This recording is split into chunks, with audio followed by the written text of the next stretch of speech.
우리 다시 한번 인사하셨으면 좋겠습니다. 앞뒤 좌우 보시면서요, 이렇게 반갑습니다, 진짜 반갑게 인사 한번 하시죠.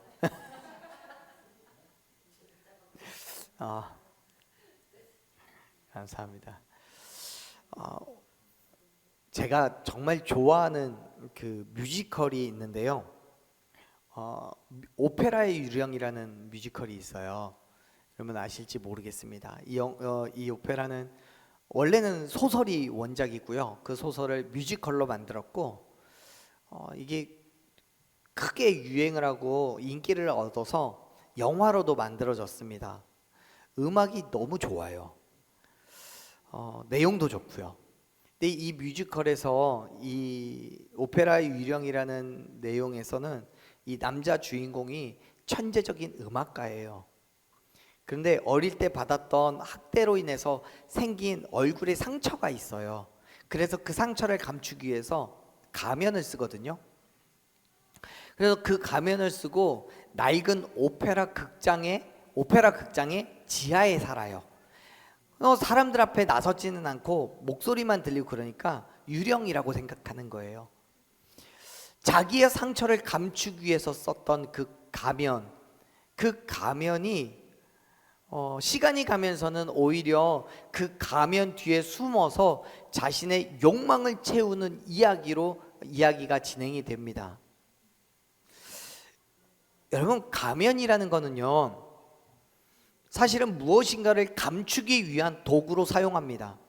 그래서 이 가면을 쓰면 없던 용기도 생기고요, 가면을 쓰면 본래 내 성격이 아닌 내 성품이 아닌 또 다른 것이 나타나기도 합니다. 그래서 이 오페라의 유령의 주인공은 자신의 위선을 감추기 위한 도구로 이 가면을 쓰는 거예요. 이 가면을 뜻하는 히라보로는 페르소나라는 단어가 있어요. 혹시 들어보셨어요? 페르소나.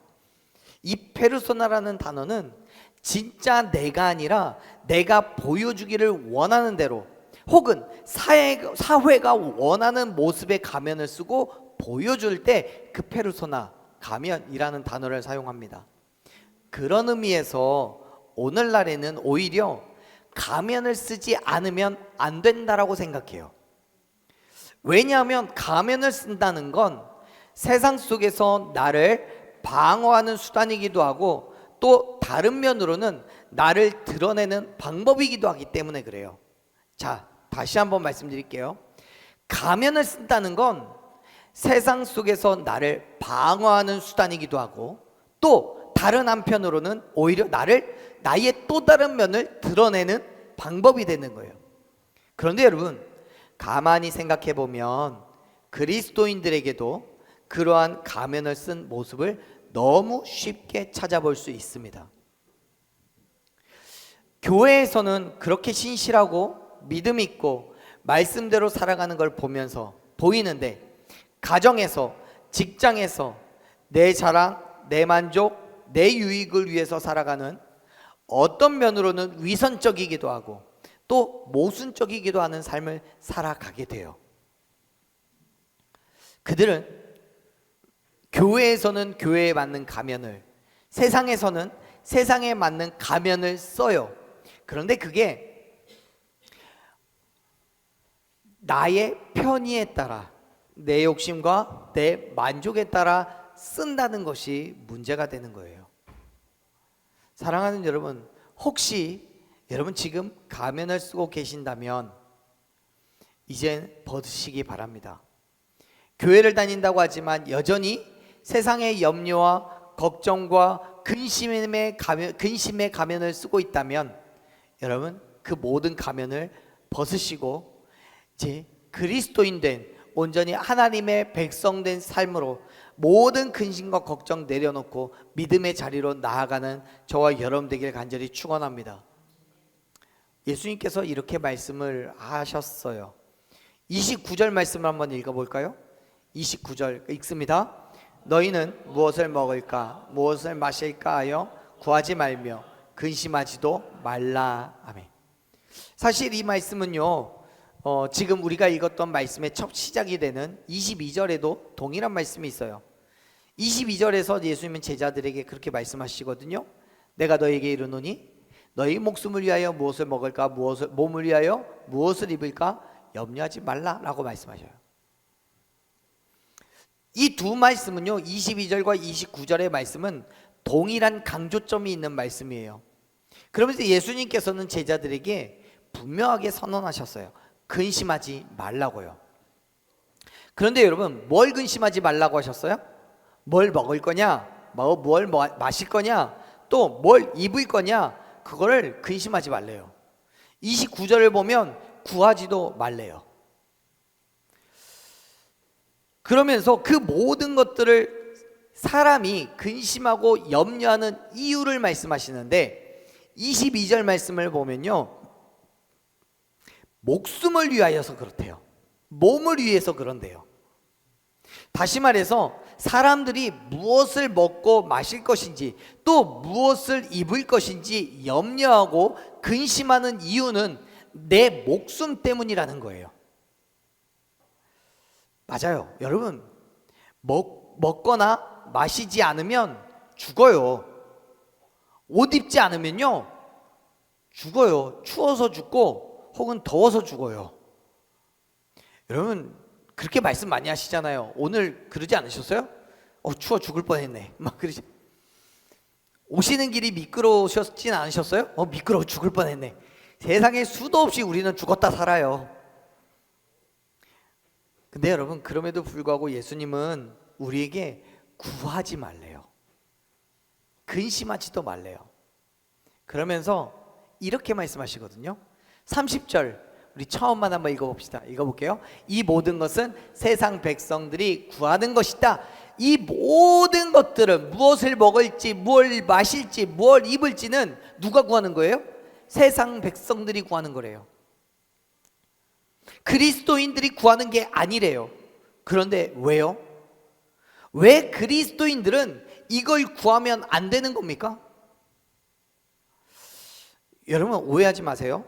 지금 예수님께서는 구하는 것이다 라고 얘기하시고 또 29절에는 구하지 말라라고 하셨어요.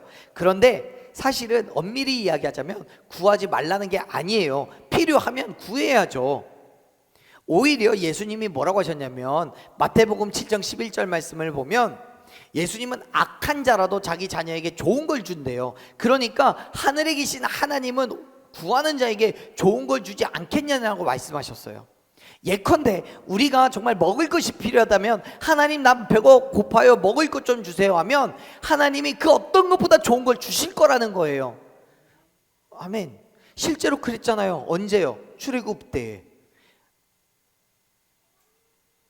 배고프다 하니까 만나를 주셨고 고기 먹고 싶다니까는 그 고기를 매일같이 주셨어요. 그러면 여러분 우리가 함께 읽었던 그 누가복음 12장 20절, 29절과 30절에서 말씀하시는 건 어떤 의미이겠습니까? 왜 구하지 말라고 하시는 걸까요? 그걸 구하는 게 왜 세상 사람들이 하는 거라고 말씀하시는 걸까요? 여러분 필요한 것을 구하되 그것이 없음으로 인하여서 염려하지 말고 근심하지 말라는 거예요. 없으면 구하면 돼요. 근심할 이유가 없어요. 염려할 이유가 없어요. 왜요? 우리에게 필요한 모든 것들은 다 누가 채워줘요? 하나님이 채워주시기 때문에요. 아멘. 자 30절 마지막에 읽어보세요. 너희 아버지의 시작. 너희 아버지께서는 이런 것이 너희에게 있어야 할 것을 아신다고요. 우리가 부르짖기도 전에 우리의 모든 필요를 아시는 하나님께서는 우리가 걱정하고 염려하기 전에 모든 필요한 것을 채워주심을 믿으시길 바랍니다. 그게 하나님이신 거예요. 사랑하는 여러분, 하나님께서 우리에게 어떤 것이 필요한지를 다 알고 그 필요에 따라 채워주시는 거예요. 그러니까 염려하지도 말고 근심할 것도 없이 그냥 채워주실 것을 구하면 되는 거예요. 할렐루야. 그러면 믿음으로 구하는 모든 것들을 넘치도록 넉넉히 부어주실 줄로 믿습니다. 사실 예수님께서 지금 제자들에게 이 말씀을 하시는 이유는요, 이 앞에 있는 사건이 있어서 그래요. 어떤 사람이 예수님께 나와서 형의 유산을 나누어 달라고 부탁을 했어요. 누가복음 12장 13절을 보면요, 예수님께서 한참 설교를 하고 계신, 말씀을 선포하고 계시는데 그걸 듣던 한 사람이 예수님께 나와왔어요. 그리고 선생님, 내 형에게 명령해서 유산을 나누게 해주세요 라고 부탁합니다. 당시의 유대인들은 그들이 지켜 행했던 율법에 따르면 만일 유산을 상속할 때 형제들 간의 분배가 정당하게 이루어지지 않았다고 생각되면 랍비에게 소송을 제기할 수 있었어요.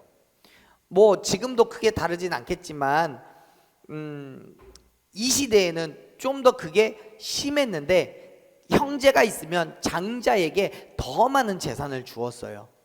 비율적으로 장자가 훨씬 더 많아요. 왜냐하면 장자는 부모를 섬겨야 되기 때문에 그래요.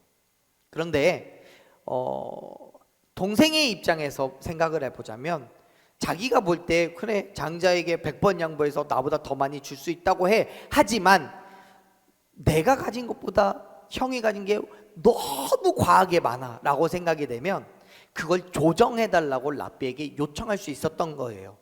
지금 이 사람은 예수님을 그러한 조정이 가능한 랍비라고 인정하고 예수님께 그러한 것들을 부탁하고 있는 거예요. 근데 문제는 그렇게 부탁받은 예수님의 반응이 정말 달라요. 누가복음 12장 15절 말씀을 보면 이렇게 말씀하셔요. 한번 읽어봅시다. 그들에게 이르되 삶과 모든 탐심을 물리치라. 사람의 생명이 그 소유에 넉넉한 데 있지 아니하니라 하시고, 예수님은 누가 나를 재판장으로 세웠느냐, 물건을 나누는 사람으로 만들었느냐라고 얘기하시면서 지금 이 이야기를 하시고 단칼에 거절하셔요. 여러분, 예수님께서 15절에서 재물에 대한 탐심을 물리치라고 말씀하잖아요. 어쩌면 말씀드렸던 예수님께 나온 이 형제에게 있어서는 형이 100을 가졌으면 이 사람은 10만큼 아니 5만큼 가졌을지도 몰라요. 너무 그 차이가 너무 극명하게 커서 감당하기가 어려울 만큼 컸을지도 몰라요. 그런데 예수님은 15절과 같이 말씀하시면서 탐심을 물리치라라고 얘기해요. 이 사람은 그런 생각을 했을지 몰라요. 지금 내가 갖고 있는 건 5밖에 없어. 그래서 조금 더 있었으면 좋겠어. 한 15 정도? 이렇게 생각했을지 몰라요. 사실 우리 입장에 생각해 보면 형이 100을 가졌는데 내가 15를 가졌으면 그것도 많은 건 아니잖아요. 하지만 그러니까 이 사람의 욕심이 너무 과하지 않을 수도 있어요. 그런데 예수님은 그에게 모든 탐심을 물리치라라고 말해요. 생명이 소유에 넉넉한 데 있지 않다고요. 물질이 많다고 생명을 연장시킬 수 있는 것도 아니고 물질이 많다고 구원을 경험할 수 있는 것도 아니라고 말씀을 하셔요. 그리고는 그 다음에 곡식을 창고에 쌓아두는 부자의 이야기를 해주십니다. 이 부자는 자신의 밭에 곡식을 거두는 족족 창고에 쌓아두어요. 이웃을 위해서, 하나님을 위해서 헌신하고 희생하지 않아요. 그러다가 하나님께서 그의 생명을 그 밤에 거두어 가버리셔서 죽어버리죠.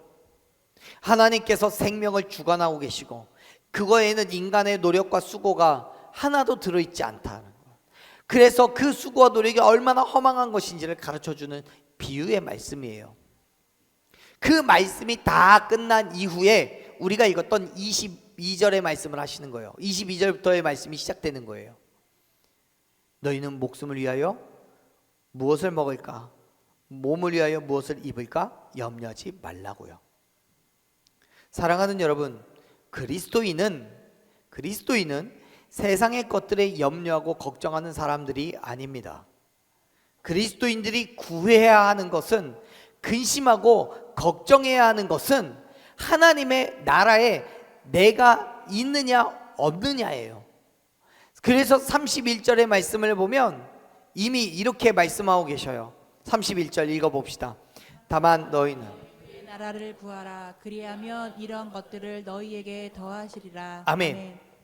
내가 하나님의 나라를 구하여서 그 안에 들어가면 그 모든 것들, 우리가 구하는 것들, 여기서 말하는 이런 것들이란 것, 먹는 것, 마시는 것, 입는 걸 말해요. 그 모든 것들을 우리에게 어떻게 주신대요? 더하여 주신대요. 여러분, 여기서 더하다라는 말의 표현의 의미는 뭐냐면, 내게 열이 필요해요. 근데 열만큼 채워주시는 게 아니라 열보다 더 많이 채워주신다는 걸 말해요. 그래서 더해 주신다는 걸 말해요. 사랑하는 여러분, 우리가 구해야 하는 건 오직 하나님 나라임을 믿으시길 바랍니다. 우리가 하나님 나라와 그의 의를 구할 때 그 일에 필요한 모든 것들을 우리에게 넉넉히 채워주심을 믿으시길 바랍니다. 그래서 22절 이후에 보면 까마귀도 백합화도 하나님이 다 기르시는데 뭘 걱정하냐고 얘기해요. 여러분, 우리는 그리스도인입니다. 그렇다면 여러분, 그리스도인이면서도 여전히 쓰고 있는 가면을 벗으시길 바래요. 모든 근심과 걱정의 가면, 세상의 시험과 유혹에 얼마든지 넘어가려고 하는 그 가면, 내 욕심과 내 만족과 내 자랑을 채우려고 하는 가면을 벗으시기를 바랍니다. 하나님의 역사하심을 믿지 못하는 그 불신의 가면을 벗으시기를 바라요. 교회에서는 혹은 말로는 세상의 것들을 걱정하지 않아요. 다 알아서 하나님이 하실 거예요 라고 말하지만 먹는 것, 입는 것에 걱정하고 근심해요. 왜요? 죽을지 모르니까. 그럴 수 있어요. 하지만 그런 그리스도인들을 향해서 예수님께서 뭐라고 하시는지를 한번 보세요. 예수님이 이렇게 얘기하시거든요. 28절 말씀 읽어봅시다. 자, 우리가 읽었던 말씀은 아니지만 28절 말씀 읽어봅시다. 오늘 이따가 던져지는 들불도 하나님이 이렇게 입히시거든 하물며 너희가 보냐 믿음이 작은 자들아. 아멘. 예수님께서 이러한 걱정과 근심하는 사람들을 보고 뭐라고 얘기하셔요? 믿음이 작은 자라고 얘기하셔요. 믿음이 없다는 거예요. 사랑하는 여러분, 아무리 우리가 염려하고 근심해도 사실 내가 할 수 있는 건 없어요. 하지만 하나님께 맡겨놓으면 하나님이 다 해결해 주심을 믿으시길 바랍니다. 그래서 예수님은 하나님의 능력을 신뢰하고 바라보라고 말씀하셨어요. 성경에서도 이렇게 이야기를 해요. 우리가 할 수 있는 건 아무것도 없다고요. 25절 26절 보세요. 읽어봅니다. 또 너희 중에 으로 그 키를 한 자라도 더할 수 있느냐? 그런즉 가장 작은 일도 하지 못하면서 어찌 다른 일들을 염려하느냐? 아멘. 키를 한 자라도 더 크게 할 수 있냐라고 묻죠. 근데 그게 가장 작은 일이래요. 그걸 못하면서 어떻게 다른 일을 염려하냐고요. 왜 죽을 걸 염려하냐고요. 여러분, 예수님께서는 제자들에게 너희 중에 누가 염려하고 근심해서 생명의 길이를 한 자라도 한 시간이라도 연장시킬 수 있냐라고 물어요. 없죠. 그럴 수 있는 사람은요. 세상 그 누구도 염려하고 걱정해서 생명을 연장시킬 수 있는 사람은 없어요. 그럴 수 있으면 이 땅에 죽는 사람 아무도 없을 거예요. 다 염려하니까, 다 걱정하니까.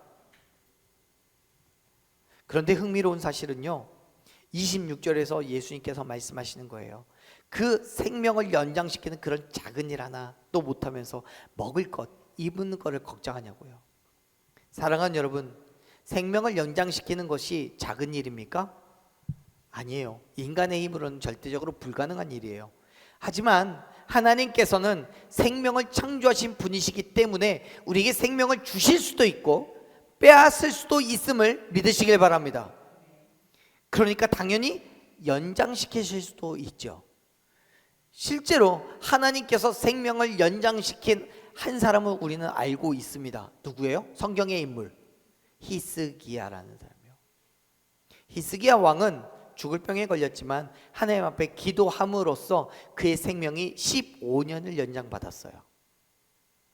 인간으로는 절대적으로 불가능한 그 일이 하나님께서는 너무도 작은 일인 거예요.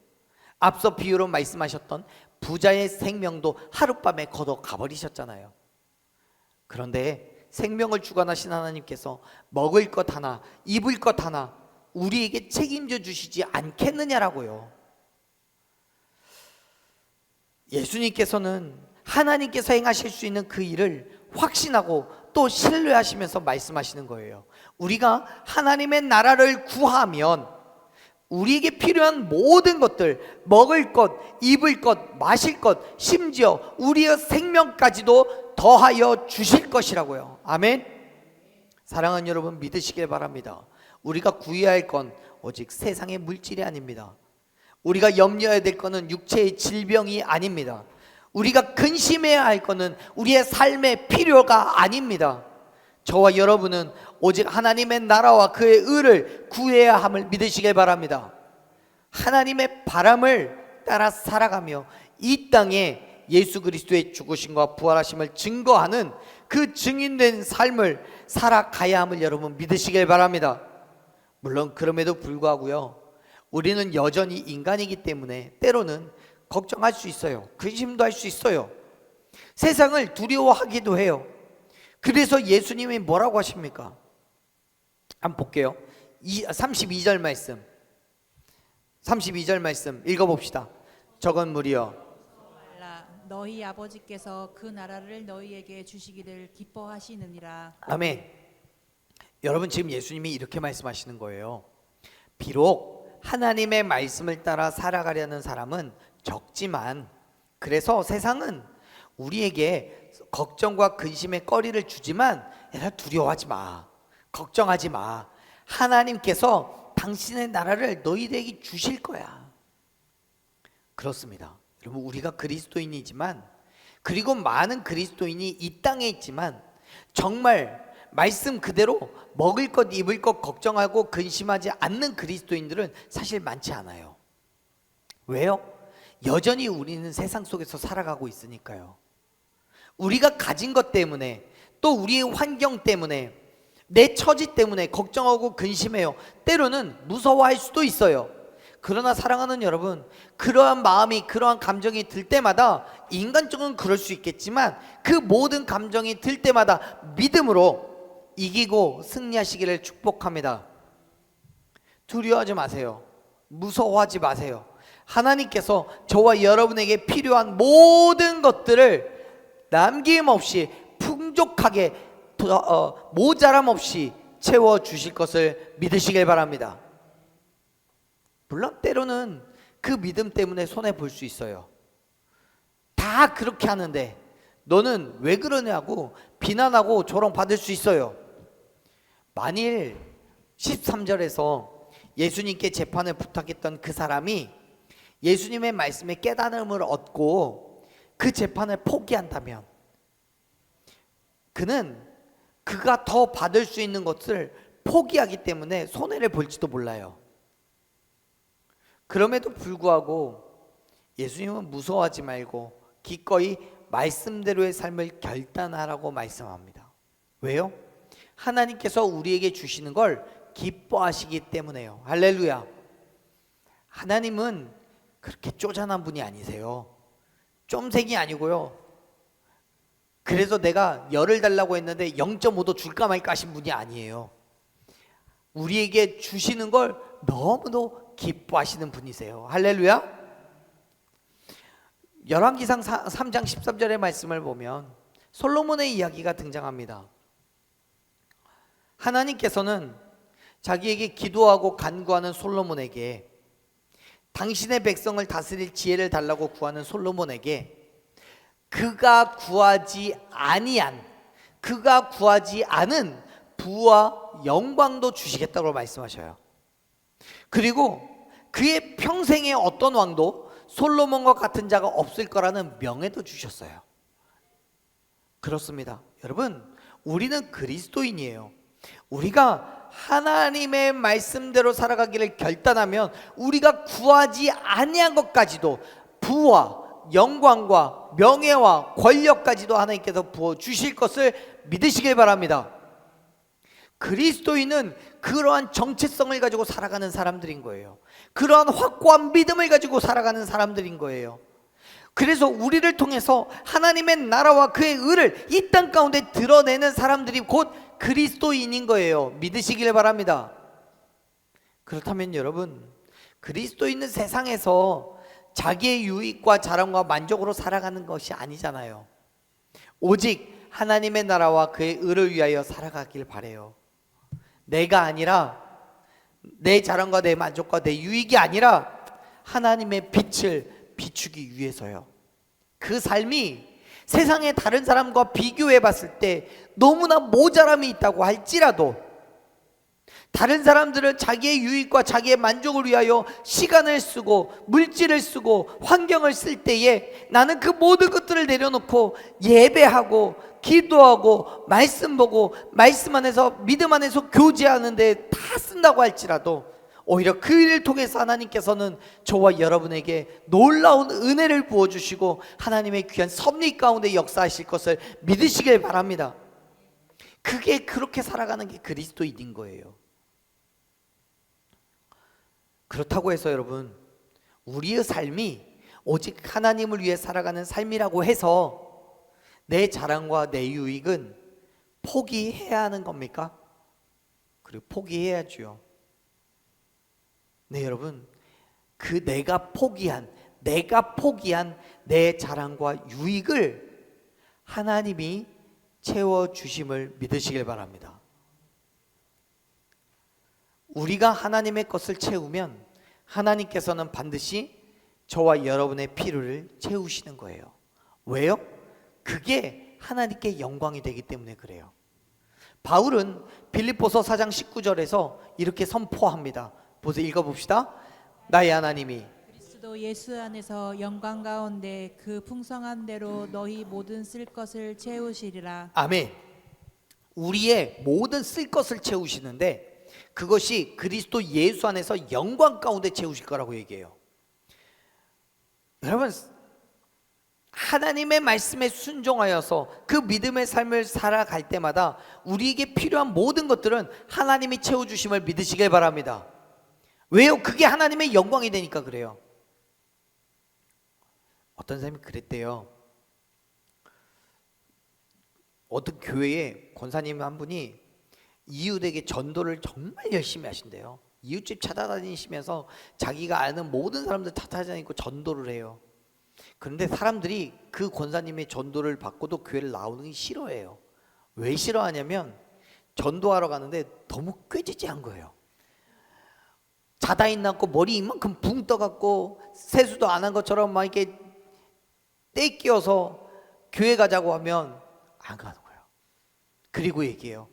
교회 가면 다 그렇게 생겨요? 교회 가면 그렇게 찌질하게 살아요?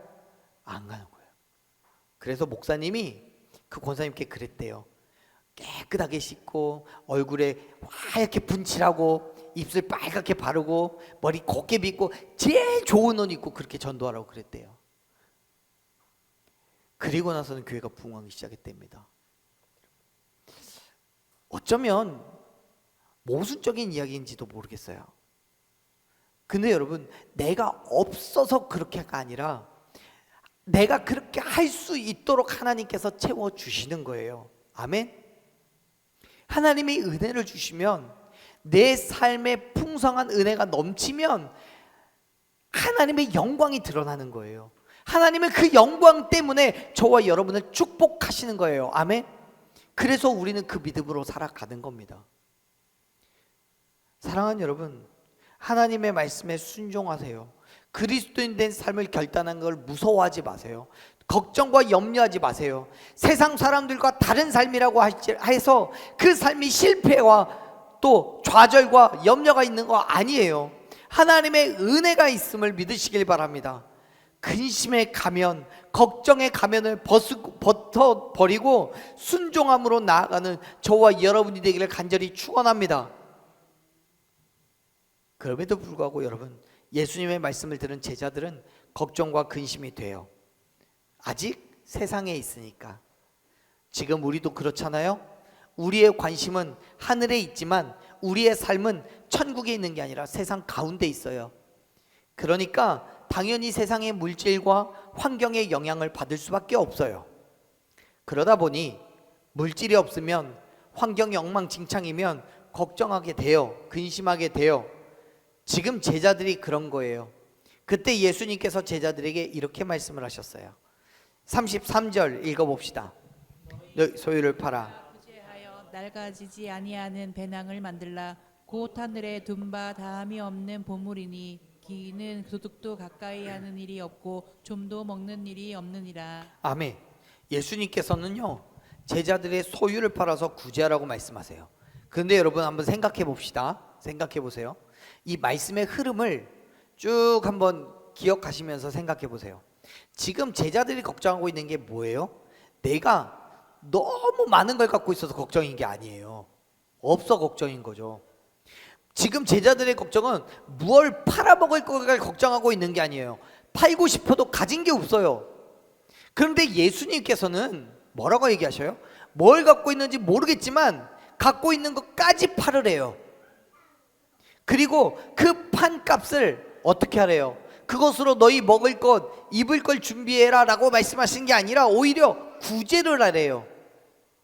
다시 말해서 내가 무엇을 먹을까, 입을까, 마실까를 걱정하고 염려하지 말고 오히려 가지고 있는 걸 팔아서 남의 먹을 것을, 남의 이웃의 마실 것을 챙겨주라고 얘기하시는 거예요. 사랑하는 여러분, 지금 예수님께서는 가지려고 하는 소유욕을 버리고 남을 돌아보는 섬김과 헌신을 요구하고 계셔요. 왜요? 그것은 낡아지지 않는 배낭을 만드는 것이기 때문입니다.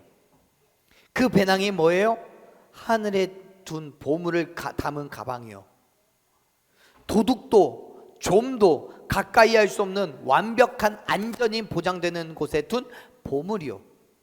즉 예수님께서는 이 땅의 것들을 가지지 못함으로 인해서 괴로워하고 불안하고 염려감 가운데 있지 말고 오히려 하늘의 소망을 두고 하나님의 영광을 위하여 가진 것을 기꺼이 내놓으라고 말씀을 하시는 거예요. 사랑하는 여러분, 저와 여러분이 복음 때문에, 말씀 때문에 손해보고 어려움과 괴로움을 당하고 고통과 아픔을 겪는 그 모든 것들이 결국엔 하늘에 쌓아두는 상급임을 믿으시길 바랍니다. 특별히 이 땅에서 물질로, 환경으로 손해를 보기도 하고 나의 것을 많이 내어놓아야 할 수도 있습니다. 그럼에도 불구하고 그 모든 일들이 결코 손해가 아니라 오히려 하늘의 상급을 쌓고 있음을 기억하시기를 바랍니다.